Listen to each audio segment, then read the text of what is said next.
Making this vibrant look with all these colors popping used to be the hardest part when it came to color grading for me, and I'm sure it's for you. So in this video, I'm gonna show you exactly how I get this color pop in just one single click. So let me show you how to do it. I hope this shot was good.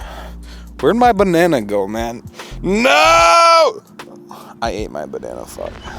All right, we're back in this thing. I'm gonna show you how you can go from this to this. One more time, this to this in just one single click, so you don't have to waste hours of your time getting this look in just seconds. So I've created these cinematic looks so that way you can just, like this one just says one click color pop, double click that, technically it's 2 clicks.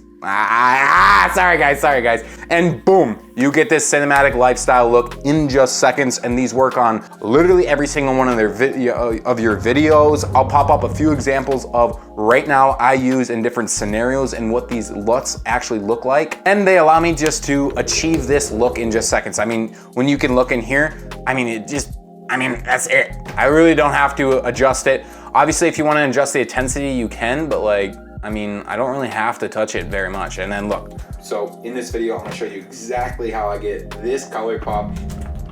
I just did, didn't I? And I left these LUTs in the first link in the description so it's easy for you guys. And I really think these are just a no-brainer for each and every single person that is looking for this style. It seriously has just saved me a bunch of hours that I can be spending on just more important tasks and making more money. So I totally recommend these for each and every single person that is looking for this exact style. And because you watched all the way to the end of this video, I'll even throw in a discount. If you guys use the code CINEMATIC, it'll save you $5 off your order. And if you wanna learn exactly how I make short form content in an absurdly short amount of time, go click this video right over here. I'll catch you in the next one. Peace!